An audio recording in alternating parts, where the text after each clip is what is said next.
नमस्कार दोस्तों, आप पढ़ रहे हैं कक्षा 10वीं एनसीईआरटी गणित। आज हम पढ़ेंगे प्रश्नावली 5.2 के प्रश्न क्रमांक 17 और प्रश्न क्रमांक 18 को।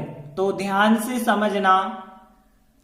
तो देखिए, समांतर श्रेणी के बारे में हमने क्या पढ़ा। समांतर श्रेणी को हम अरिथमेटिक प्रोग्रेशन कहते हैं, इस वजह से एपी के द्वारा दर्शाते हैं। इसका nवां पद, व्यापक पद या अंतिम पद कहें, उसका फार्मूला a+n-1 इंटू डी होता है। और फिर हमने इसी फार्मूले को शॉर्टकट में भी बताया था। जैसे हमें 30वां पद ज्ञात करना है तो यहाँ a प्लस एक कम डी लिख देते हैं, मतलब 29d। 20वां पद ज्ञात करना है तो a प्लस 20 से एक कम 19d लिखते हैं। तीसरा पद ज्ञात करना है तो a प्लस 3 से एक कम 2d लिख देते हैं। तो देखिए, प्रश्न 17 एक हमें समांतर श्रेणी दी गई है। अब उस समांतर श्रेणी में अंतिम पद से 20वां पद ज्ञात करना है। देखिए, अभी तक हमने जो सवाल किए हैं उन सब में शुरुआत से बात करते हैं, पहला, दूसरा, तीसरा, ऐसे लगा के आगे 20वां पद तक जाते तो वो शुरुआत से 20वां पद कहलाता। लेकिन यहाँ अंतिम पद से 20वां पद, मतलब यहाँ पे इसे गिना जाएगा पहला, और यहाँ पे जो होगा दूसरा, तीसरा, चौथा, पांचवा, मतलब आप रिवर्स पीछे से चलना स्टार्ट कर रहे हैं और 20वां पद हमें बताना है। तो देखिए, हम ऐसा करें कि पीछे से श्रेणी को बना लें। तो हमें जो समांतर श्रेणी दी गई है उसको हम विपरीत क्रम में लिखते हैं, तो भी एक समांतर श्रेणी ही बनेगी। कैसे? देखिए, यहाँ पे 3, 8, 13, मतलब यहाँ पे आप देख रहे हैं 5-5 का अंतर है, मतलब 5 बढ़ते जा रहे हैं और लास्ट में 253 है। तो अब यदि हम 253 को पहले लिखते हैं, 253 के बाद 5 कम होंगे तो यहाँ पे 248 होगा। फिर और 5 कम होंगे तो यहाँ 243 हो जाएगा।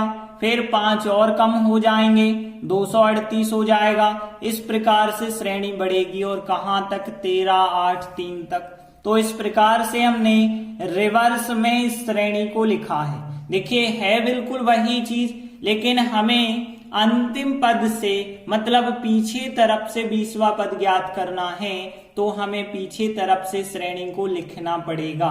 अब देखें, यदि हम यहाँ यदि हम देखें तो पहला पद a का मान हो जाएगा 253, और यदि हम सारवंतर d देखें तो दूसरे में से पहला पद घटाते हैं, मतलब 248 में से 253 को घटाएंगे तो -5 मिल जाएगा।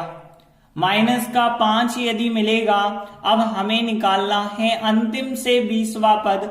देखिए, यहाँ जो श्रेणी दी गई थी क्वेश्चन में, इसका अंतिम से 20वां निकालना है, लेकिन हमने तो श्रेणी पलट ली है, तो अब हम जो है अंतिम पद को पहला पद बना चुके हैं। तो यहाँ हम इस श्रेणी का 20वां पद ज्ञात कर देंगे। इसलिए 20वां पद a20 बराबर, अब देखिए 20वें पद का आप डायरेक्ट फार्मूला लगाएंगे तो a प्लस इससे एक कम d लिखना है, मतलब 19d हम लिखेंगे। अब a का मान कितना है हमारे पास? 253 है प्लस 19, और फिर d का मान कितना है? यहाँ पे -5 है, और आगे 253 तो वैसे ही रहेंगे, और यहाँ पे 19 का -5 से 19 पौने 95, माइनस के 95 आ जाएंगे। अब 253 में से आप 95 को घटाएंगे तो 158 आ जाएंगे। तो देखिए, यहाँ पे इस समांतर श्रेणी का 20वां पद 158 आया। तो हम कह सकते हैं, अतः दी गई समांतर श्रेणी का अंतिम पद से 20वां पद 158 होगा। तो हमने लिखा आता है दी गई समांतर श्रेणी। अब दी गई मतलब जो क्वेश्चन में दी गई है हम उसकी बात कर रहे हैं, उसका अंतिम से 20वां पद जो निकलेगा 158 होगा। इस प्रकार से 17वां सवाल कंप्लीट हुआ। अगला सवाल 18वां देखते हैं। किसी समांतर श्रेणी के चौथे और 8वें पद इन दोनों का योगफल 24 है। छठवें और 10वें पद का योगफल 44 है। तो आप इस समांतर श्रेणी के प्रथम 3 पद ज्ञात कीजिए, मतलब पहला, दूसरा और तीसरा 3 पद हमें ज्ञात करने हैं। तो हम मान के चलते हैं समांतर श्रेणी के प्रथम 3 पद। देखिए पहला पद a कहलाता है, फिर a प्लस d कहलाता है, फिर a प्लस 2d कहलाता है, a प्लस 3d कहलाता है और आगे बढ़ते जाते हैं। लेकिन हमें यदि 3 पद ज्ञात करने हैं तो हमने पहला पद a माना, फिर a प्लस d, फिर a प्लस 2d, तो 1 2 3 पद हो गए। अब आगे हम प्रश्न के हिसाब से यदि a और d के मान ज्ञात कर लें तो आसानी से तीनों पद ज्ञात हो जाएंगे। तब प्रश्नानुसार प्रश्न में क्या कहा गया है, समांतर श्रेणी के चौथे मतलब यहाँ चौथा पद a4 कहलाता है और 8वां पद a8 कहलाएगा। इन दोनों का योगफल कितने के बराबर दिया गया है, हमें 24 के बराबर दिया गया है। चौथे मतलब a4 और 8वां मतलब a8, इन दोनों का योगफल 24 के बराबर है।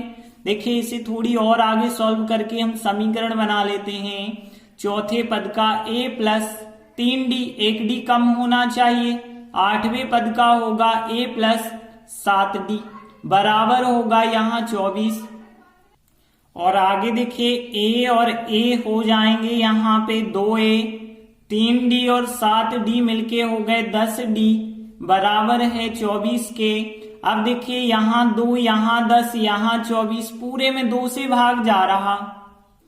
2 से भाग देने पर देखिए जब 2 से भाग देंगे 2a में तो केवल a बचा होगा, 10d में 2 से भाग देंगे 2 पंचे 10, 5d बचा होगा, 24 में 2 से भाग देंगे 12 बचा होगा। तो इसे बना दिया हमने समीकरण नंबर 1 तथा आगे हमने फिर प्रश्न पढ़ा। अब कहा गया है छठवें और 10वें पद का योग 44 है। अब देखिए छठवां पद क्या कहलाएगा, a6 कहलाएगा और 10वां पद a10 कहलाएगा। इन दोनों का योगफल मतलब प्लस चिन्ह लगाना है और कितने के बराबर है, 44 के बराबर है। अब देखिए यहाँ पे छठवें पद का फार्मूला आपको पता है, a प्लस 5d होगा और 10वें पद का a प्लस 9d होगा बराबर 44 है। अब यहाँ पे देखिए a और a मिलके हो गए 2a, 5 और 9d मिलके हो गए 14d हो जाएंगे और बराबर 44 है। अब यहाँ भी देखें 2, 14, 44 सब में 2 का भाग जा रहा। 2 से भाग देने पर तो 2a में 2 से भाग देंगे 1a बचेगा, 14d में 2 से भाग 7d और 44 में 2 से भाग देंगे तो कितना बचा होगा 22। ये हो गया समीकरण नंबर 2। अब देखिए हम समीकरण 1 और 2 को विलोपन विधि से हल करेंगे, क्योंकि यहाँ a का गुणांक 1 है, यहाँ a का गुणांक 1 है, मतलब दोनों के गुणांक समान हैं। इस वजह से हम दोनों समीकरणों को घटा लेंगे। समीकरण 2 बड़ा है क्योंकि उसमें ज्यादा d है। समीकरण 2 में से समीकरण 1 को घटा लो। तो यदि हम समीकरण 2 में से समीकरण 1 को घटाएंगे तो a में से a को घटाएंगे कट जाएगा, 7d में से 5d को घटाएंगे तो 2d बचा होगा बराबर 22 में से 12 को घटाइए 10 बचे होंगे, 2d बराबर 10। इसका मतलब है d बराबर होगा 10 बटे में आ जाएंगे 2 और 10 बटे 2 का मतलब है कि 5 हो जाएगा हमारा d का मान। तो d का मान तो हमें मिल गया 5, अब हमें a का मान भी चाहिए। तो d का मान जाके आप समीकरण 1 में या 2 में रख दें, जैसे हम 1 में रख के बता रहे हैं।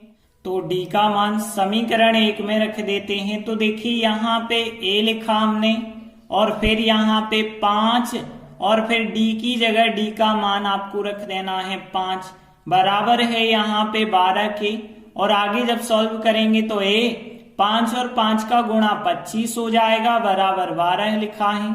अब देखिए a बराबर कितना होगा 12 और 25 का पक्षांतर कर देना तो 12 माइनस के 25 हो गए। अब यहां से देखें तो a बराबर 12 में से 25 घटाएंगे तो माइनस के 13 बचे होंगे। तो a का मान फिर कितना आ गया माइनस का 13 और d का मान हमारे पास 5 है ही। तो देखिए हमें जो समांतर श्रेणी के प्रथम 3 पद ज्ञात करने थे उसमें हमने माना था a plus D a plus 2d। अब यहीं पे a और d के मान रख देंगे फिर, तो इसलिए समांतर श्रेणी के प्रथम 3 पद a plus D a plus 2d में हम a और d के मान रखेंगे। तो a का मान माइनस का 13 और फिर माइनस 13 और d का मान है 5। यहाँ माइनस के 13 प्लस 2d का मान है 5। देखिए यदि इनको हम सॉल्व करेंगे तो माइनस 13 तो रहेंगे, यहाँ माइनस 13 प्लस 5 माइनस के 8 आ जाएंगे और यहाँ माइनस के 13 और 2 पंचे 10 प्लस के रहेंगे। 13 में से 10 अलग करेंगे माइनस 3 आ जाएंगे। अतः समांतर श्रेणी के प्रथम 3 पद क्रमशः -13, -8 और -3 है। इस प्रकार से 18वां क्वेश्चन भी कंप्लीट हुआ। धन्यवाद।